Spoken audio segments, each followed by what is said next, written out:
भारत का मस्तक हिमालय और हिमालय की गोद में बसा उत्तराखंड, और उत्तराखंड में बसा है हमारा जनजाति क्षेत्र जौनसार बावर।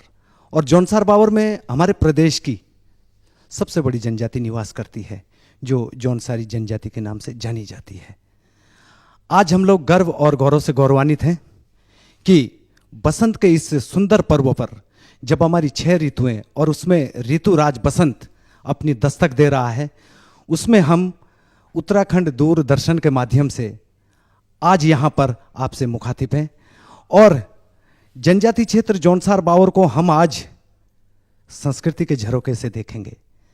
हम आज चर्चा करेंगे उन ऐतिहासिक बातों पर, उन अपने बहुत ही महत्वपूर्ण तथ्यों पर जिससे जौनसार बावर को जाना जाता है। हमने जौनसार बावर के उन दूरस्थ आंचलिक और पर्वतीय क्षेत्रों से वहाँ की अनुपम अनूठी सांस्कृतिक जो धरोहर है, उसमें कुछ अनमोल कणों को चुन चुन के बिना है और आज यहाँ पर आपके सामने एक सुंदर गुलदस्ते के तौर पर पेश किया है। जैसा आप जानते हैं कि बसंत का आगमन फूलों से होता है, और आज हरा भरा पहाड़, ये मान के चलिए कि हमारी धरती माँ आज एक नया श्रृंगार कर रही है, एक नए वस्त्र धारण कर रही है, जिसकी खूबसूरती हम सब लोग साझा करते हैं। आज हम भी अपनी लोक संस्कृति के माध्यम से इन अमूल्य कणों के साथ, इन कीमती गुणीजनों के साथ, इन जो जौनसारी जनजाति को अपने अंदर समेटे हुए हैं, उन महानुभावों के साथ, उन ऐतिहासिककारों के साथ आपके सामने मुखातिब है। मैं माटी पानी कार्यक्रम में, जो उत्तराखंड दूरदर्शन का बहुत ही महत्वपूर्ण और रोचक चैनल है, उसके माध्यम से आपके सामने प्रस्तुति कर रहा हूं। आइए कार्यक्रम में प्रवेश करते हैं। और कार्यक्रम में प्रवेश करने से पहले जनजाति क्षेत्र जौनसार बावर देवतुल्य और अतिथि देवो भव के लिए जाना जाता है। सबसे पहले अपने इष्ट और आराध्य देव श्री मासु देवता के चरणों में नतमस्तक दंडवत प्रणाम करते हैं और आगाज करते हैं इस कार्यक्रम का। आइए। जय मासुदेवा, जय मासुदेवा, जय मासुदेवा, जय मासुदेवा, जय मासुदेवा,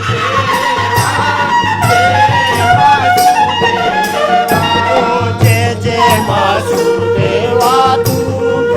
जय मासुदेवा तू, जय जय मासुदेवा तू, जय जय मासुदेवा तू, जय जय मासुदेवा तू, जय जय मासुदेवा तू।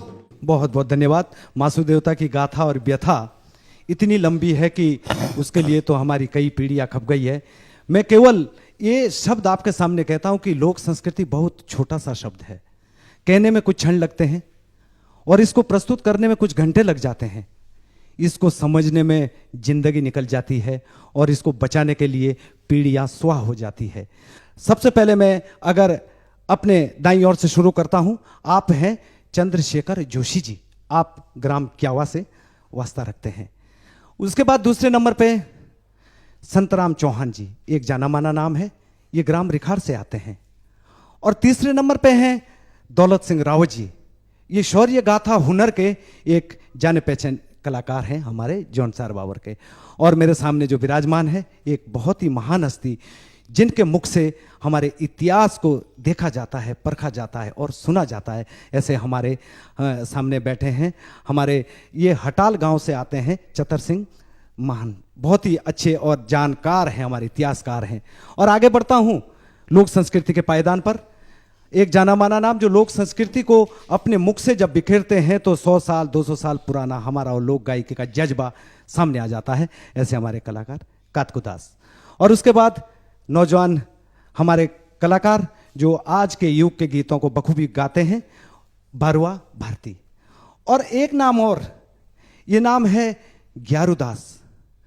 इनके मुख से वो चर्चाएं, गीतों के वो बोल निकल के आते हैं जो ना जाने कितने पीढ़ियों पुराने होंगे। मेरे सामने श्याम कुंवर जी, श्याम कुंवर जी जिनको नाटी किंग के नाम से भी जाना जाता है। और दूसरा नाम बाहरू निराला जी। बाहरू निराला जी आज के युग के होनहार कलाकार हैं, बुलंद आवाज और हमारे जौनसार बाउर की जो हारुले हैं वो आपने बहुत सारी गाई है, जन जन तक पहुंचाई है। जो हमारे लोक वादन के प्रमुख ढोलक वादक है श्याम सिंह वर्मा, आपके ढोलक का हुनर आप अभी सुनेंगे तो जानेंगे कि इनकी उंगलियां कैसे थिरकती है हमारे इस ढोलक के साज पर। और उसके बाद जो नाम अब मैं ले रहा हूं उस नाम को लेते हुए स्वयं को गर्व होता है। यह है महिमानंद गौड़ साहब, आप लाखा मंडल से हैं और केदारनाथ मंदिर तक में आपके पूर्वजों ने पूजा आराधना की है, उसके ये वहाँ पे पुजारी रहे हैं। और वर्तमान में लाखा मंडल के जो मंदिर है, हमारा ऐतिहासिक मंदिर, वहाँ पे ये मुख्य पुजारी के तौर पर हैं। और उसके बाद हमारे एक लोक नर्तक और उभरते हुए गायक हमारे सामने अमर सिंह चौहान जी, आप ग्राम हयो से आते हैं। और उसके बाद जो दमाऊ बजा रहे हैं, जो हमारे एक ढोल का मादा पक्ष है, उसको बखूबी बजाते हैं बिट्टू वर्मा जी। और ढोल पर आज जो अपना जादू दे रहे हैं उनका नाम है अनिल वर्मा। मैं और अंतिम परिचय आज इस कार्यक्रम का ये है लायक राम वर्मा। तो आज जौनसार बाउर के वो तमाम गुणी जन जो लोक संस्कृति को अपने कंधों पर ढो रहे हैं, हमारा सौभाग्य है कि आज दूरदर्शन के इस माटी पानी कार्यक्रम में आप अपनी भागीदारी दे रहे हैं। आप सभी लोक कलाकारों का बहुत तहे दिल से और प्रसन्नचित मन से बाहें फैलाकर सच्ची मुस्कान के साथ स्वागत करता हूं। तो कार्यक्रम का एक बार चर्चा का दौर करते हैं और चर्चा में सबसे पहले मैं अपनी आवाज देना चाह रहा हूं चतर सिंह जी को। और महोदय, आपसे हम जानना चाह रहे थे आज के परिवेश में, क्योंकि जब पांचवें धाम की बात भी होती है कि हम महासू देवता मंदिर को बनाएंगे, तो आप महासू देवता मंदिर को किस परिवेश में देखते हैं? बहुत ही संक्षिप्त में अपने विचार उसमें रखिएगा प्लीज चतर सिंह जी। देवता की बात जब आती है जी, तो ये एक स्थान और ये देवता जो है बहुत ही पौराणिक है। और महासू एक बहुत बड़ा क्षेत्र है जिसमें इसकी मान्यता है। उसमें गढ़वाल का हिस्सा भी है। करीब 5, 7 या 8 रियासतें, हिमाचल की रियासतों के टाइम, अंग्रेज़ों के टाइम इसकी मान्यता और मंदिरें हैं। और इसका मुख्य स्थान हनोल में है। इसके बारे में भारती जी जो हमारी लोक गाथाओं में हैं वो वर्णन मिलता है। एक महासू भक्त थे, भंडारी या माता, शहीद हो गए थे नदी में, तमसा नदी में, तौंस नदी में वो डूब गए थे। उनकी एक गाथा गाई जाती है। उस गाथा के मुताबिक जो है वो हनोल की स्थापना जो है वो पांडव काल में हुई बताई गई है। और हम उसी को सत्य मानते हैं। मैं थोड़ा सा इससे हट करके अगर कहूँ आपको कि बहुत सारे इतिहासवेता, बहुत सारे संस्था वाले, बहुत सारे, और मैं जो खास जो पहचान प्रमाणित करता है वो पुरातत्व विभाग की अलग अलग राय हो सकती है। और अंतिम सत्य पुरातत्व विभाग का माना जाता है। सैकड़ों चिन्ह हैं, हजारों पत्थर है, किस जगह से क्या टेस्टिंग हुई उन्होंने उस हिसाब से जो है उसकी एज बता दी। लेकिन हमारी गाथा के मुताबिक जो है वो पांडव काल में भीम द्वारा इस मंदिर का निर्माण हुआ है। गाया भी जाता है कि भी ऐसा ही छोटी कांड है, चांबेरी छाई फोड़की है, सुनहरे आंडे। मतलब चांबे की फोड़की का मतलब जौन सारी में हम बोलूँ फोड़की चद्दर लकड़ी की है तो भी हम फोड़की बोलूँ। और जो अगर वो तांबे की है तो तांबे की चद्दर से है वो। तो गाया गया है कि चांबे की छाई फोड़की है, सोने के आंडे। तो ये भीम की मतलब द्वारा निर्मित है। ऐसी हमारी गाथा है, विश्वास है और हम इसी को अंतिम सत्य मानते हैं। और उनके जो इष्ट थे या उनके सारथी थे या उनके जो भी कुछ थे वो कृष्ण भगवान थे। तो आगे चल करके पता चलता है कि भाई वो जो मंदिर था आखिर उन्होंने किसके लिए मंदिर बनाया, किसकी पूजा आराधना वहाँ हुई। तो पता चलता है कि वहाँ विष्णु की पूजा हुआ करती थी। कृष्ण भगवान को विष्णु का अवतार माना जाता है। अब ये वहाँ चलता रहा।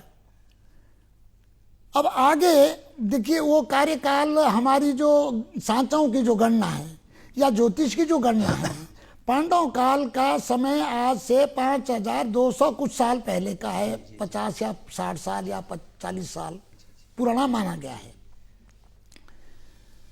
इसमें भी कईयों की कई बहस हो सकती है, कई राय हो सकती है, लेकिन हमारी जो मान्यता है, हमारा जो कश्मीरी विद्या है, हमारे जो सांचे है, हमारी जो गणना ज्योतिष है, उसके मुताबिक ये समय है जो मैंने बताया पांडव कार्य का। धन्यवाद। ये आपने बताया कि पांडव द्वारा निर्मित है हमारा हनोल महासू देवता मंदिर, और इसका कश्मीर से वास्तव में संबंध रहा है कि क्योंकि जब हम सांचा पलटते हैं तब भी बोलते हैं जय कुड़ू कश्मीर की विद्या, ऐसा बोलते हैं। मैं इस पे भी आऊंगा जी। अगर आप मुझे 2 मिनट का समय देंगे। अब कहते हैं कि भाई गाथाओं के मुताबिक कि कश्मीर से लेकर के यमुना तक कभी नागवंशीय कश्मीर के राजा का राज्य था। जी। और राज्य संचालन के लिए जगह जगह जो है वो सामंत थे उनके क्षेत्र कहिए, जो बाद में सामंत और अत्याचारी हो गए, जिन्होंने तरह तरह के अत्याचार किए, भयंकर अत्याचार, इतने अत्याचार की बखान नहीं किए जा सकते जो है कैमरे के सामने। तो जब उनके अत्याचार बढ़े तो लोगों ने आपस में सलाह मशविरा किया। तो महेंद्र नामक स्थान पर एक ब्राह्मण रहता था, हुणा नाम का जो है। तो हुणा ब्राह्मण को जो है वो कहा गया, या उन्होंने खुद अपना वो रखा कि भाई मैं राजा के पास जाता हूँ। वो चलते फिरते चलते चलते कश्मीर पहुँचते हैं। कश्मीर में वो राजा से अपनी अर्ज करते हैं कि साहब जो आपके क्षेत्र पे है वो दानव हो गए हैं और उनके अत्याचार से आपकी जनता त्रस्त है। फिर कश्मीर के राजा, अब यहाँ से भी कई लाइनें हैं। अच्छा, यहाँ कुछ से तो अलौकिक है, जी। कुछ विशेषज्ञ की धारणाएं हैं, या लिखा हुआ है एक पुस्तक में, जुब्बल की लाइब्रेरी में एक पुस्तक थी जो अब नहीं मिल रही है। उसमें यह है कि राजा ने वहां से फौज भेजी, जिसमें उन्होंने अपने 4 वीर थे, जिसमें एक कौल नाम का वीर जो है, जिसको हम कोयलू कहते हैं, शेरकुल या ऐसे 4 वीर थे, उनके साथ जो है वो फौज भेजी। तो वो वहां से चलते हैं, उनके जगह जगह अपने सामंतों से युद्ध होता है। अच्छा, मैं सर इसमें ये चाह रहा हूँ कि क्योंकि ये एक शोध का विषय और बहुत लंबा है, क्योंकि महासू देवता कश्मीर से आए, पांडव निर्मित उस भवन में, उस महल में, उस मंदिर में रहे, लेकिन आप उसके बारे में थोड़ा प्रकाश डालिए कि जो यहाँ पे आंतक था जौनसार बावर में, जिसके लिए महासू देवता को बुलाया गया, जैसे किरमिर दानव थे। सबसे पहले जो हनोल में किरमिरी था, जिसके नाम से किरण क्षेत्र है, वो उसका वध हुआ। फिर कलासूर जो कड़ासर में था, फिर उसका वध किया गया और वहां शांति स्थापित हो गई। मैं ये चाहता हूँ जौनसार बावर का जो दूसरा सबसे बड़ा परिचय और युद्ध कला कौशल की बात है, जब हम नंतराम नेगी मल्लेता की बात करते हैं उसके बारे में भी, क्योंकि जो तथ्य शायद आप बोल पाएंगे, हमारे पास ज़्यादा बड़ा इतिहास क्योंकि कागजी दस्तावेजों में तो कहीं ज़्यादा मिला नहीं है, गीतों में ही सुरक्षित है। तो मैं चाहता हूं कि उसके बारे में भी आप दो शब्दों में कुछ परिचय करें। अगर हम युगों की बात करें तो शिलालेख से लेकर के ताम्रपत्र, ताम्रपत्र से लेकर के भोजपत्र, भोजपत्र से लेकर के कागज कलम तक, ये लंबी एक विकास की प्रक्रिया है। शुरुआती जो भी इतिहास है, जो भी वेद शास्त्र है, जो भी महाकाव्य है, वो सब ऐसे ही जुबानी थे, वो गाथाओं में थे। ये मैं निसंकोच होकर के एक छोटा अदना सा आदमी दावे से कह सकता हूं कि सारी बातें जो है वो गाथाओं में थी। और वो गाथाओं में हमारे जौनसार बावर की भी एक से एक गाथाएं हैं। उनमें जो मुख्य गाथा है वो है नंतराम नेगी की। नंतराम नेगी वो शख्स था जिसने मुगलों से मुकाबला किया। और मुगल सरदार जो पाउंटा में जिसने आक्रमण किया था, उसका सर काट करके लाए और नहान दरबार में पेश किया। ऐसा प्रसंग है जिसको कोई झुठला नहीं सकता, वो कागज किताबों में हो ना हो। अब रही कार्यकाल की बात, बिल्कुल हम आपको उसको अपने गीतों में भी जीवित है। अब रही वो समय की बात। समय में यह है कि जो गुलदार फैमिली है, ये इनको उपाधि थी सरमौर राजा की तरफ से। ये बड़े मार्शल रेस और बड़े शूरवीर लोग थे। ये जो जहां भी कहीं राजा की संकट आता था, ये मुकाबला करते थे। इनके खानदान में कई जेलदार हुए हैं। तो उसमें कुछ लोगों द्वारा लिखा गया है कि साहब मुगल काल में जो नाहन पर आक्रमण हुआ, सिरमौर पर जो आक्रमण हुआ, वो करीब 1773 और 1792 के बीच हुआ। जी जी। है? तो उस को भी आप मान सकते ठीक हैं, है।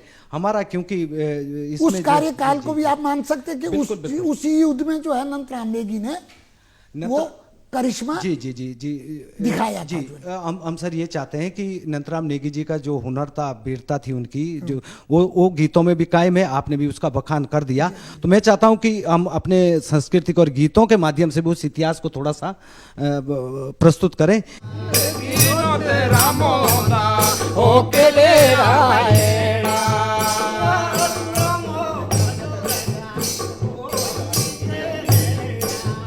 आजी राम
तो लाखा मंडल के तरफ, क्योंकि लाखा मंडल हमारा ऐसा मंदिर है जहाँ पे पांडव कभी आए थे।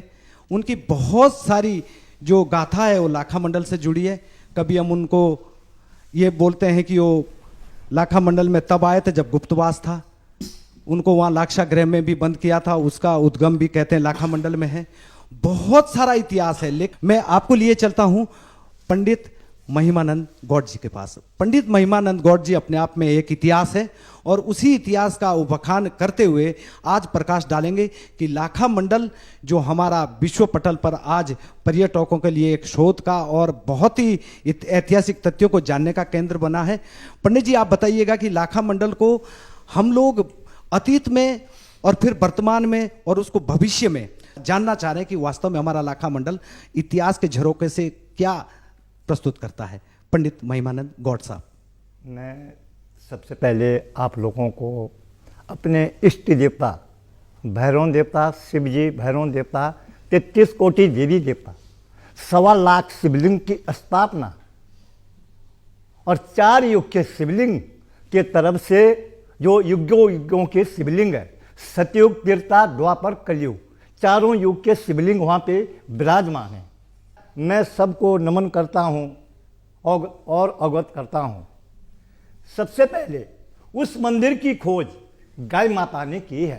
अरे वाह। गाय माता जमुना नदी पार से एक खाटल के राजा की गाय आती थी, जिसका नाम खाटल का राजा बुलाते थे, और उसके ठीक सामने वहाँ पे एक उनका बहुत बड़ा शेरा था, जिनकी नदी बर्निगार से नदी उल्टी चलती थी, जिसमें हम लोग क्यारी के समय पे रुपाई करते हैं, तो उल्टी नदी चलती थी। तो उसके बीच में एक बिज्जू का जंगल है, जिसमें अर्जुन पांडवों का 3रा नंबर का भाई था। उन्होंने वहाँ पे शिकार खेला, और लाखा मंडल के ठीक सामने प्राचीन गुफा पांडवों की है, जो कि लक्ष्य ग्रह के बारे में वहाँ पे बताया जाता है, और वसलत है कि वहाँ से जो लक्ष्य ग्रह बनाया गया था पांडवों के टाइम पे उनको जलाने के लिए दुर्योधन ने लक्ष्य ग्रह बनाया था, और विदुर ने वहाँ से स्वर्ग बनाई और उनकी सेना चूहा था, चूहों ने स्वर्ग बना के दुंद गुफा पे उनको बाहर निकाला, जिसको लोकल भाषा में दुंद ओडारी भी कहते हैं। जी जी जी। तो वो वहाँ की कथा है।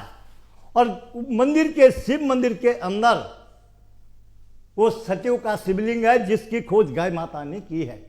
उसके बगल में बाहर लाल रंग का शिवलिंग है जो त्रेता युग का है, रामचंद्र जी के टाइम का। रामचंद्र जी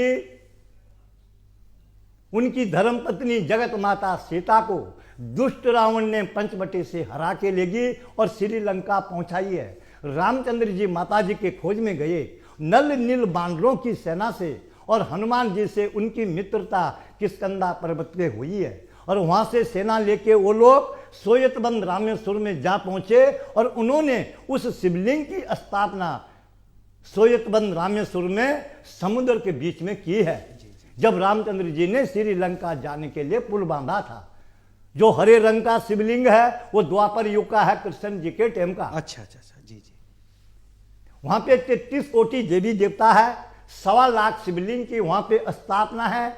4 युग के वहां पे शिवलिंग है। मन की इच्छा पूरी होती है, जन्म जन्म के पाप सारे खंडित होते हैं। और आप लोगों की यात्रा जो दर्शकगण वहां पे आते हैं दर्शन करने के लिए, उनकी मन की इच्छा पूरी होती है। बहुत बढ़िया। वहां पे 15 अप्रैल को एक विशाल मेला लगता है। उस मेले का नाम है थौड़ा। वो मेला पूरे हिंदुस्तान भारत का पहला मेला उस स्थान पे लगेगा। उसके बाद पूरे देश में फिर मेले होंगे और 4 धाम के कपाट उसके बाद खुलेंगे। मैं पंडित जी ये चाह रहा था कि दौड़ो और मोड़ो, हाँ जी, ये हमारे लोकल ना हो। हाँ, बिल्कुल, तो ऐसे बोलो तो जितने कि जब मुर्दा बिराक होते आंगने पुंडा तो एक चोटू बाजी होता है। एला आज के युग में अगर मैं ये बात कहूं कि लाखा मंडल के आंगन में मुर्दा रखने के बाद वो एक बार जीवित होता है तो शायद इसको लोग मजाक समझ जाएंगे और अभी भी ये ऐसा ही लग रहा होगा। मैं चाहता हूं पंडित जी आप उस बारे में केवल 2 लाइनों में कहें कि इस बात में कितनी सत्यता थी कि मोड़े के उस आंगन में इतनी सत्यता कि मुर्दे तक में जान आती थी। बिल्कुल बिल्कुल। तो पंडित जी इस बारे में दर्शकों को भी बात बोली दे। जी जी। मंदिर के ऊपर से लेकर के नीचे तक चारों तरफ जिस गाय ने मंदिर की खोज करी है उस गाय के पैर के निशान ऊपर से लेकर के नीचे तक है। और मंदिर के बनावट और मंदिर को बनाया गया ऊपर से नीचे को हथेली के ऊपर विश्वकर्मा ने उसका निर्माण किया। बहुत बढ़िया। जी जी। और भीमसेन की वो हथेली थी जो कि ऊपर से नीचे को बनाया गया है। जी जी जी। ये बात आज भी देखने लायक है कि किसी की काष्ठ कला, किसी मंदिर का निर्माण छत से नीचे को किया गया हो। ये आज भी हम देख सकते हैं। उसकी जो छत है वो वास्तव में ऊपर से नीचे को मंदिर का निर्माण है। मैं पंडित जी वो बात कह रहा था, वो मुर्दे वाली, हाँ जी, मुर्दा हाँ जी। जीवित होता था। वहां पे एक शिवलिंग धर्मराज युधिष्ठिर महाराज ने एक शिवलिंग की स्थापना करी है। उस शिवलिंग का नाम है आज भी मल्लेश्वर महादेव के नाम से। बिल्कुल। मल्लेश्वर महादेव के नाम से जो कोई हमारे 24 गांव की हमारी पट्टी थी जिसको हमारे जौनसार बावर में खत कहते हैं, तो वहां पे 24 गांव के और गौरा घाटी पोखरी का सियाणा उनके परिवार से कोई किसी की मृत्यु होती थी, उन लोगों की वहां पे डेड बॉडी लाते थे और 24 गांव के मृतक लोग वहां आते थे, जो या छोटा है या बड़ा है या बूढ़ा है या जवान है। तो धर्मराज युधिष्ठिर महाराज शिवलिंग के सामने मल्लेश्वर महादेव के सामने रखी जाती थी और पुजारी अपने घर से दूध और दही लेके और गंगा यमुना जल लेके वहां पे आते थे और मंत्र द्वारा उस पे जल का छीड़ा मारा और मरा हुआ आदमी जीवित होता था। ब्राह्मण देवता उसको अपने हाथों से दूध भात खिलाता था, तो इसलिए वहाँ का नाम मोड़ा कहला जाता था, प्राचीन नाम। आज तो हिंदी में लक्ष्यग्रह के नाम से, लाखों देवी देवताओं के नाम से लाखा मंडल कहलाते हैं। और जो प्राचीन नाम है वहाँ पे पुराना नाम वहाँ का नाम था मोड़ा और धौड़ा। धौड़ा में वहाँ पे कौरव लोग रहते थे और मोड़ा में पांडव लोग रहते थे। कि जब मुर्दा जिंदा होता था तो उसकी फिर क्या उम्र रहती थी? क्या वो कुछ दिन, कुछ साल या कुछ जिंदगी काटता था या कुछ नहीं, ऐसा नहीं था। अच्छा अच्छा। वो वहां पे जब मुर्दा जीवित होता था तो ब्राह्मण से जब उसको दूध भात खिला देते थे वो लोग उनको, फिर ब्राह्मणी देवता उनको कहते थे कि आप जो है अपने स्थान के लिए अब तैयार हो जाओ। अच्छा, फिर उसके बाद जी साहब, हाँ, वो कुछ क्षण के लिए वहाँ पे उनकी आपस में वार्ता होती थी। अच्छा अच्छा, हाँ जी। और वहाँ से जो सुरुंग है वो उन्हीं के बीच से, और वहाँ पे दो मूर्ति बड़ी बड़ी है, उनका नाम है जी, सतयुग में उनका नाम है वीर और भद्र, और त्रेता युग में उनका नाम है जय और विजय, द्वापर में उनका नाम है द्वार और पाल, और इस कलयुग में उनका नाम है देव और दानव।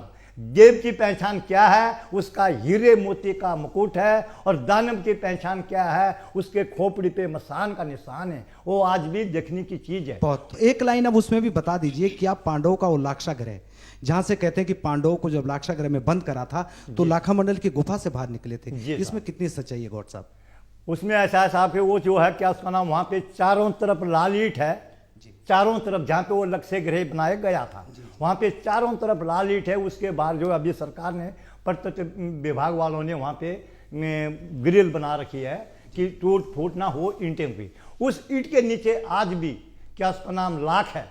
अच्छा, लाख है आज भी लाख है जो उसके नीचे। ये देखने लायक है। अभी उसको दिखाते नहीं कि वो सरकार के अंडर में हो गया था। अच्छा अच्छा अच्छा, और हो सके उसको खोल ले तो उसके नीचे लाख भी निकल सकती है। जी, ये हमारे दादा लोगों ने बताया। जी जी जी, हाँ जी, कि उसके नीचे लाख है। और वहीं से जो पांडव लोग उस गुफा से बाहर निकले थे, उस गुफा के अंदर जाके पांडव लोग जब वहां से बाहर निकले तो विराट राजा चक्रवता नागनाथ के बीच में एक विराट खाई है। वहां पे जब एक सुरंग उस गुफा से वहां निकलती है जहां पे पांडव लोगों ने नौकरी करी है विराट राजा के यहाँ पे। और एक सुरंग फिर दूसरी है वहां पे, वो आपके हरियाणा में निकलती है जहां पे महाभारत की लड़ाई शुरू हुई है। और एक सुरंग वहां से फिर जब महाभारत जीत के पांडव लोग विजय हुए हैं तो एक सुरंग वहां से फिर तीसरी है कि जो सुरंग आपके केदारनाथ बद्रीनाथ निकलती है जहां से पांडव लोग स्वर्गलहनी गए।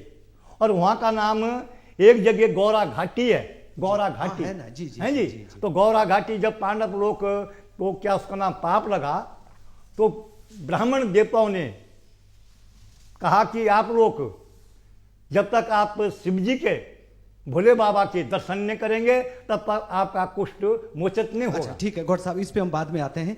आप जब लाखा मंडल जाएंगे बहुत सारी जानकारियां हैं, वहां भी आपको गौड़ साहब मिलेंगे। ये बाकी जानकारियां बिल्कुल तथ्यों के साथ आपको वहां पे देंगे। वहां पे जो एक शिवलिंग है जी, उसमें आप लोग जल चढ़ाएंगे। अपने अपना प्रतिबिंब, तो उसके अंदर आपका प्रतिबिंब दिखेगा जी। वो शिवलिंग है जी, अद्भुत शिवलिंग चिंता हरण महादेव, अद्भुत शिवलिंग चिंता हरण महादेव।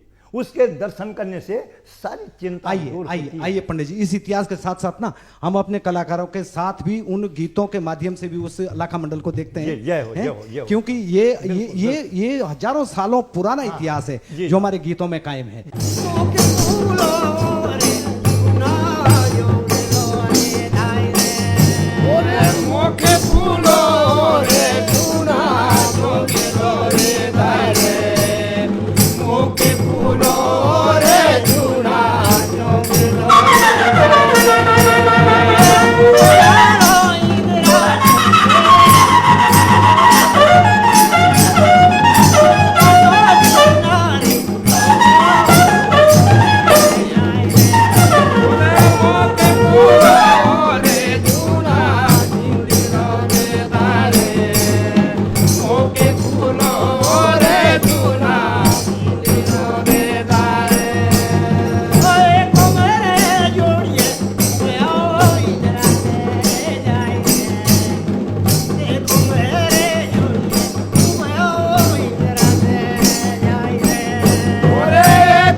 खाए रे गीत गाए डोरनी दीवे घोड़ियों खाए रे। आइए अब चलते हैं हम उन लोगों के पास जिनके शौर्य गाथाओं से, वीरताओं से हम लोग अमन चैन की जिंदगी जीते हैं।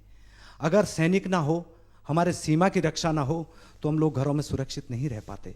ऐसा ही एक नाम जौनसार बावर, जो अपने शहीदी के लिए जाना जाता है, उसका नाम है शहीद वीर केसरी चंद। और कितने सौभाग्य की बात है कि वीर शहीद केसरी चंद जी ने 24 साल की उम्र में शहादत दे करके हमको अमन चैन प्रदान करा। और आज उसी परिवार के पंडित चंद्रशेखर जोशी जी, सबको मेरा प्रणाम। धन्यवाद धन्यवाद धन्यवाद। और आपने जो ये बात कही, इससे हम गौरवान्वित होते हैं। थैंक यू, ये आपका बड़ापन है। केसरी चंद के बारे में ये कहा जाता है कि भाई वो बचपन से ही होनहार थे। जी। खैर, पहले तो भगवान की उनके साथ बड़ी वो रही कि भाई वो 2 महीने में उनके माता का स्वर्गवास हो गया था और वो दूध पीते बच्चे छूट गए। अरे अरे, अच्छा। तो उनके पिता शिवदत्त जी और माता रायवेली थी, वो उनका स्वर्गवास हो गया। और शिवदत्त जी रात भर वो केसरी चंद रोता था, तो रात भर जागते रहते थे। जी जी जी। और उसको सुलाते थे अपने भावों के बीच अच्छा, में। अच्छा। आगे जाकर के वो उनकी पढ़ाई लिखाई बहुत अच्छे ढंग से की, क्योंकि वो भाई साहब जो थे शिवदत्त जी, वो मास्टर थे, टीचर थे। तो उसकी पढ़ाई, और वो 4 भाइयों में सबसे छोटा था। उसकी पढ़ाई लिखाई जो है वो विकास नगर से लेकर के वहाँ तक आगे जा कर के डीएवी तक पढ़े वो। और संस्कार उन पर पहले ही वीरता के संस्कार थे। हाँ, ये एक दिन वो दूध लेकर के छोटो गांव में जा रहे थे रिश्तेदारी में। अच्छा अच्छा अच्छा। और वहाँ थोड़ा सा ऊपर सड़क में, जो आज मोटर सड़क बनी हुई है, वहाँ पर वो बैठा विश्राम कर रहे थे और उतने को 2 अंग्रेज आए। अच्छा, उसमें से एक ने जो है उसमें लात मार दी। उसमें जो दूध का ठेका कठिया था, जो दूध का कठिया था, तेनी लाता की पलाई। अच्छा अच्छा अच्छा, तो अब तेरे से दूध थोड़ी है रो। अच्छा, सब सीधा पुनः भीगला और फिर मारा उसको। अच्छा, ये यही तो बात है कि आपने कहा, ये अब जौनसारी में बोल दिया तो बहुत सारे लोग समझ नहीं पाए होंगे।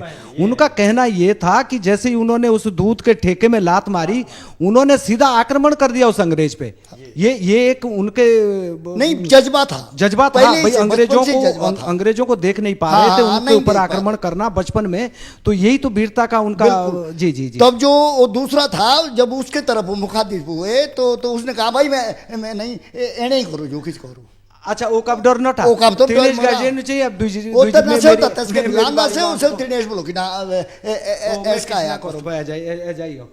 तो आगे जाकर के वो डीएवी से उनकी जब पढ़ाई हुई, तो भाई साहब ने, शिवदत्त जी ने उसका जब ग्रेजुएशन कर पाते हैं, तो तेज का लिया डीएफओ का ऑर्डर। डीएफओ का ऑर्डर लाया वहां से हाथों हाथ। अच्छा। अंग्रेज जो है जंगल में भेजने के लिए हमें भारतवासियों को जंगल में ज्यादा भेजते थे। अच्छा, एक बात तो है जी कि ज्या माँ तेसिक जन्म देना, वो माँ जो है कितनी भाग्यशाली रही होगी। लेकिन दुख इस बात का है कि दो महीने में कुदरत का मजाक देखो। उस वीर को, उस योद्धा को छोड़ के वो चली गई। लेकिन उनका परिचय अगर हम ये ना कहें कि त्या को माहित को के तो बिस्तों के बिस्तो में खत को जी पढ़ो पंडित हरि राम लखवाड़ है, लखवाड़ बिस्तो गांव और खत लखाड़ जो किसी माँ थी, जहाँ एक ऐसा वीर पुरुषक जन्मा जिसके बूते च आमेला आजाद हो ना, तो पराधीन व्यवस्था मुझ, हम लोग गुलामी की व्यवस्था मुझ, ते तू बेड़ियों तोड़ो न मुझ, जिन्हें बैठे इच्छा शौर्य का काम करा, ते इसकी माँ को भी नमस्कार, माँ को भी प्रणाम, माँ को भी नमन।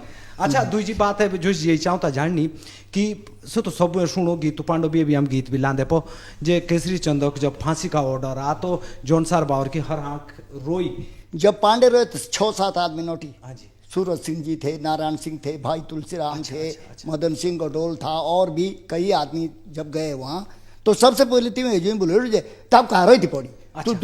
तू जब अंग्रेज में बढ़ती था तब अंग्रेजी को ही फौज के साथ काई ना तो तेने बोलो भाई, जब हम पकड़े गए जापान में, तो आज़ादी हिंद फौज की सुभाष चंद्र बोस का था, जितने भी भारतीय हैं सब उनको फांसी उसमें मत भेजो, मेरे पास भेजो।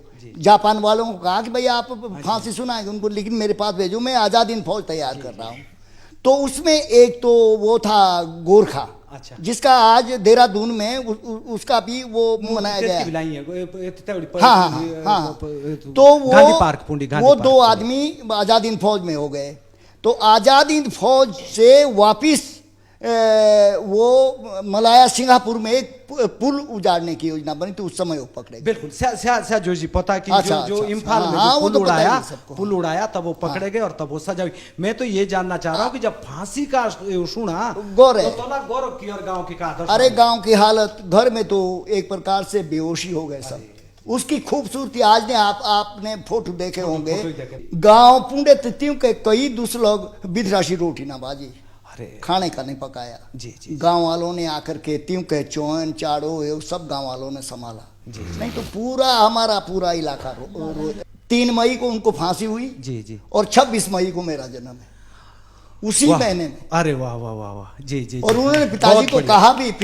कहा भी जी। बोले इलायनु हमारे साथ इलायनु तेज करो ओंदी नानी पेटवारी भी हो। अच्छा। आपकी उम्र तो 45 साल की हो गई। जी। बोले अरे वंश तेरी नानी गर्भवती हो। अच्छा। बोले तो मेरा आखिर वो यही है कि आपका घर बस जाए। बहुत बढ़िया। देखो दर्शकों, इससे बढ़िया जानकारी कोजी नशो की हुई कि 24 साल की उम्र में वीर शहीद केसरी चंद हम लोगों को आजादी देके चले गए। आइए इतिहास के और गीतों के नाम पे भी केसरी चंद जी को याद करते हैं।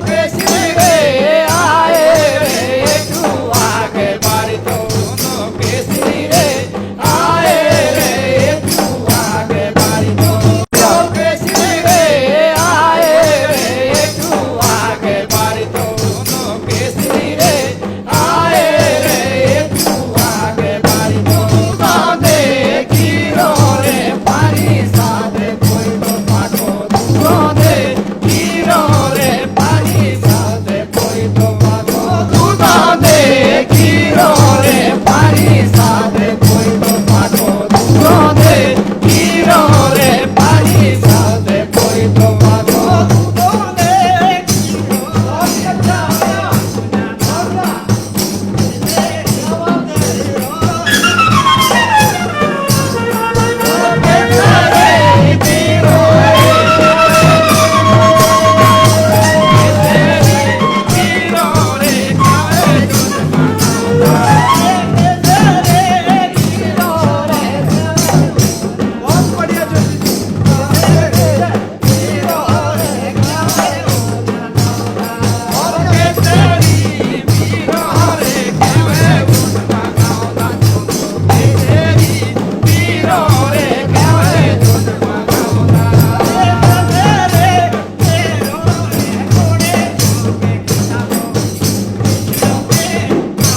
बहुत ही सुंदर। आइए अब माहौल क्योंकि उस मुकाम पर पहुंचा है कि हम लोग अपने उस आज़ादी की तरफ चलें जिसको हम बिल्कुल खुली बाहों से और सीना तान करके और कंधे उचका के और आसमान की तरफ देख करके अपनी संस्कृति की ओर कदम बढ़ाते हैं।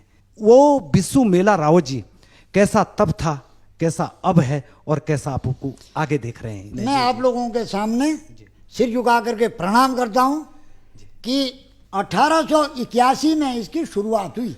बधाई राव जी, क्योंकि आप इसकी गोल्डन जुबली बहुत पहले मना चुके हैं। ये हमारे जौनसार की संस्कृति के लिए और उत्तराखंड की संस्कृति के लिए भी एक दर्पण है। और मैं आगे भी आपको इस बात का विश्वास और प्रतीक देता हूं कि थाना डांडा मेला वो एक ऐसा विषु हो जी कि जो तू लादो बोलो सिरमौर, जी आपका इधर रोडू जुब्बल, आपका उत्तरकाशी और आपका टेहरी गढ़वाल, जौनपुर, और मैं समझता हूँ, थोड़ा हिंदी में बोलना पड़ता है भारती जी, मैं समझता हूँ जो पंडित जी ने कहा वो भी इनकी बात को मैं बधाई देता हूँ कि 15 अप्रैल को मोड़े के थोड़े लागू जी वो तेई की शुरुआत हो और ठाणे डांडे को बीसू तो का जो ऐसा हो जो 40 डांडिया, अच्छा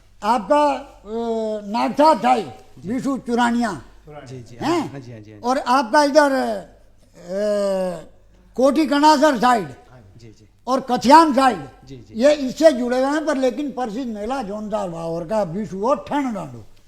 बधाई राव जी, चलिए बहुत बहुत धन्यवाद। आज के युग में हम लोगों ने ब्रह्मांड की खोज कर ली, हम लोगों ने नभचर ढूंढ लिए, हम लोगों ने जलचर ढूंढ लिए, आकाश में उड़ने वाले पंछी गिन लिए, और तो और हम लोगों ने जो कुछ रेंगने वाले पक्षी थे उनकी भी खोज कर ली। लेकिन अगर मैं ये कहूँ किसी से भी कि अपनी 7 पीढ़ियाँ गिना दो तो सब लोग सिर खुजलाते रह जाएंगे, क्योंकि हमको अपनी 7 पीढ़ियाँ शायद किसी को भी याद नहीं है। और अगर किसी ने इस वंशावली को रखा है तो केवल गीतों ने रखा है। क्योंकि हम लोग अगर आज भी नंदराम नेगी की बात करते हैं, हम अनोल मंदिर की बात करते हैं, तो ये तो कई सौ साल पुरानी बात है। गीतों में हम लोग आज भी जिंदा है। तो ये विश्व एक संजो के रखा है, तो ये ताकत भी गीतों की है, हमारे नृत्यों की है, हमारे ढोल वाद्य यंत्रों की है। तो उस विश्व को भी याद करते हैं। बात का मामला को तू बात की ये दो ठाणा डांडा की हारो मीणा को तू बात की ओ दो तू बात का मामला को तू बात की ओ दो श्याणा मुदिया मीणा को तू बात की ओ दो बोला जाइना तू जो आ जाइना जो दो श्याणा मुदिया मीणा हो आ जाइना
बढ़िया। ये था ठाणे डांडे का बिस्सू।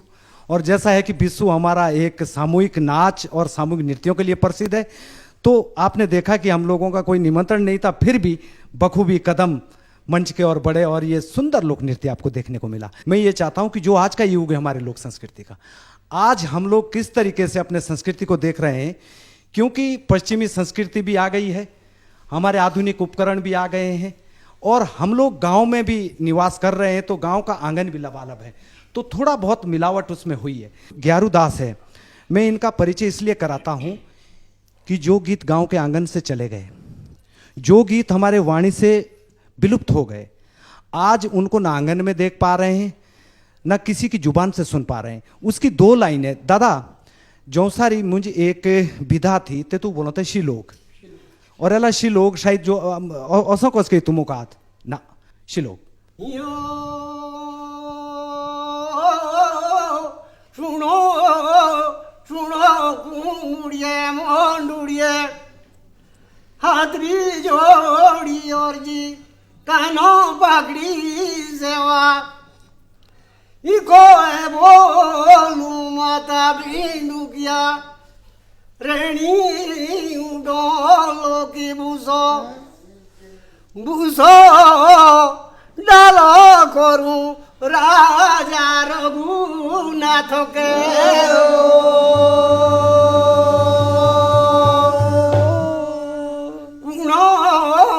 बेटो मोड़िया बीचा जी ये जिड़े दूसो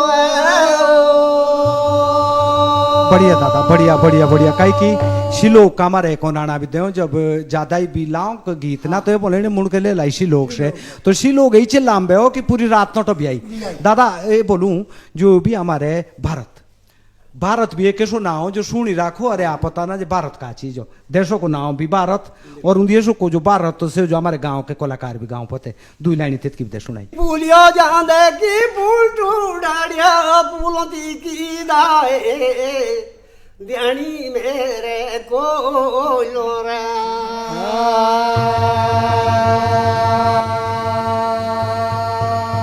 राखी बाबा मुरली बायो पाया मेरा राखी बाबा कुमुल्टी पो पाए कुणिया दीतियो मातड़िया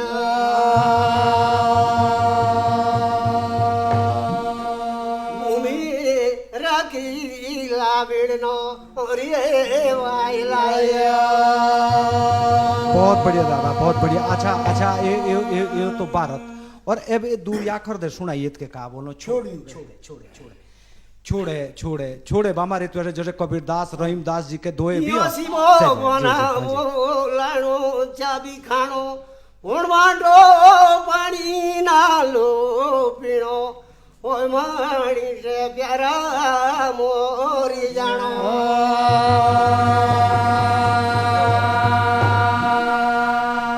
हे भगवाना ओ मोर कुड़िए ना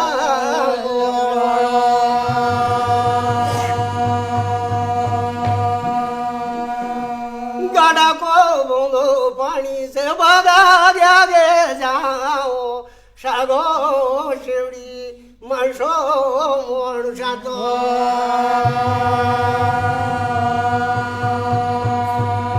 यारियो जीवराजा बेवड़ी बेवड़ी खाओ। बहुत बढ़िया दादा, बहुत बढ़िया बहुत बढ़िया बहुत बढ़िया बहुत बढ़िया। ए जो छोड़े भी गाए हो हमारे बाठे भी एवढे बैठिए, जो ये छोड़े की 2 लाइनी थी हमारे जीवन का सार हो, जीवन का बोलो कोसा जन्म कोसा हो कोसा खत्म हो, तो तू 2 लाइनी मुझ राखो समय हमारे बाट बाटिए तीनों बाट बाटी भी नमन। अच्छा अब एक चाहूँ कात कुदा जो नरोंगा बांध थी, ये तो भरियो गाथा ना भाई गजू मलारियो और पोथी दौर मुआड़ी आरुल से या हमारी इज्जत पांडे छोड़े लाओ, तो जो नरोंगा बांध थी से एक ऐसा ऐतिहासिक थी कहानी हमारी प्रेम की, जो जसनी हीर रांझा और गजुमोला मलारी तोशनी थी, तो इसी गाता तो शौक न लाई, पर कुल 2 लाइनी छोड़े की मलारिया के छोड़े के 2 आखर कि मैं ना बेटा नालो साटुया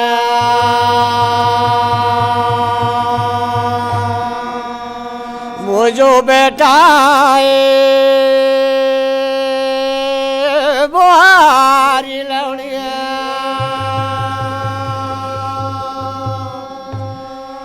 किए को तू की माये बुहारी लवणिया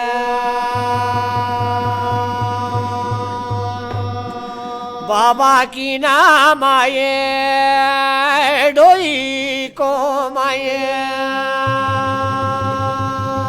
पर सबका तो जोड़ी कर या जाए निवेदन कि जो हमारी परंपरा संस्कृति ये तो का आदि भी राखी और जीवन भी राखिया हमारे बीच मुझ का बोलो श्याम कुंवर जी 2 लाइन आरु लिखी दे सुनाई जतली कोणी हमारे से आरु लिखा राग भी सामने आवला वो मोड़े मोड़ाइए लाकेली मोड़ाए मोड़े मोड़ाइए लाकेली मोड़ाए मोड़े मोड़ाइए लाकेली मोड़ाए मोड़े मोड़ाइए लाकेली मोड़ाए मोड़े मोड़ाइए लाकेली मोड़ाए मोड़े मोड़ाइए लाकेली मोड़ाए बहुत ही बढ़िया मोड़े मोड़ाइए लाकेली मोड़ाए बोलो शादी रे भाजी रे यारू लो आए शादी रे भाजी रे यारू लो आए बोलो शादी रे भाजी रे यारू लो आए शादी रे भाजी रे यारू लो आए बोलो तारा कहने माथू दे ओ यारू लो आए अरे वाह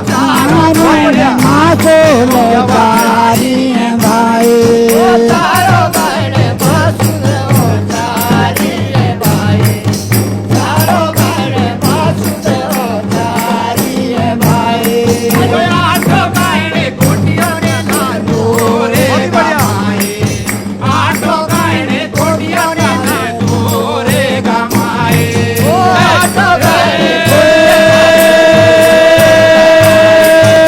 आठो गाने कोटिया मारे तोरे गमाए आठो गाने कोटिया मारे तोरे गमाए आठो गाने कोटिया मारे तोरे गमाए आठो गाने कोटिया ताके तोरे गमाए आठो गाने कोटिया ताके तोरे गमाए और पूरे दे बिसरे पाटे रो से लाए बहुत बढ़िया बिसरे पाटे रो से लाए पूरे दे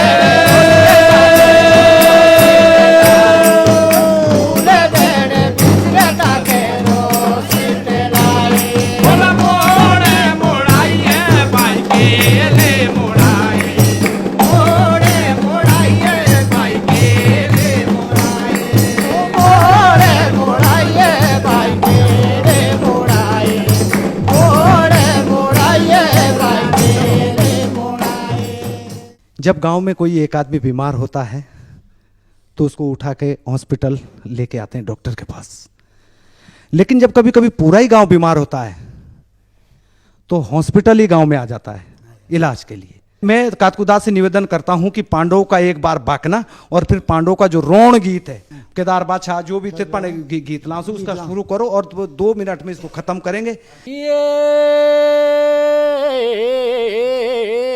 सुनी जाया पानो ये मेरी मारी ना बीबीता ये ना भी जानो जो दिया को दी तुम्हें ये गुमो ना बाउड़ो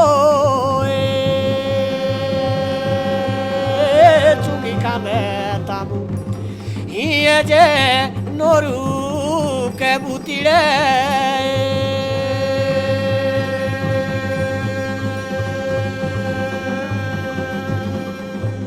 ओके गोरुड़ो नून पानी खाओ केदार बचाए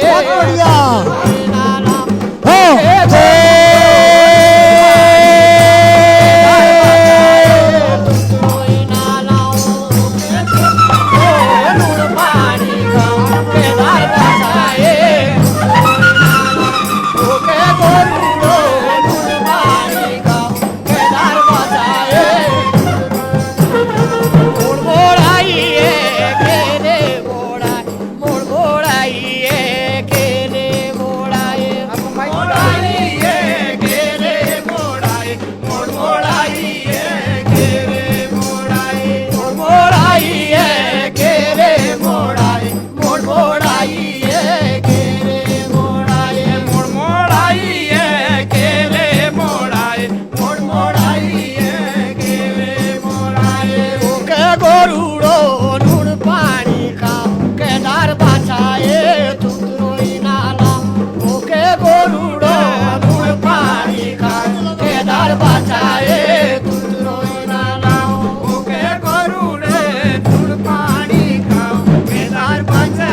तो हमारी ये लोक संस्कृति जिन लोगों ने बचा के रखी, अब हमारा फर्ज है कि हम लोग आने वाले पीढ़ी को सौंपें। सभी वाद्य यंत्र कलाकारों का और गायकों का धन्यवाद। इसी के साथ हम लोग अपने इस कार्यक्रम का समापन करते हैं। हम लोग क्योंकि पांडव बाद में जब स्वर्गारोहण स्वर्ग के लिए सिधारे थे, स्वर्ग के लिए गए थे, वो लोग अपने पांव से चल करके गए थे, उसी का ये हमारे बड़े बुजुर्गों ने भी यहाँ पे निर्वहन किया। इसी के साथ में उत्तराखंड दूरदर्शन का इस माटी पानी कार्यक्रम में जो हमारे संस्कृति का निर्वहन करता है, इसी के साथ जय मासु देवता की, जय उत्तराखंड की और जय हमारे भारतवर्ष की। धन्यवाद। माता का मामला को तू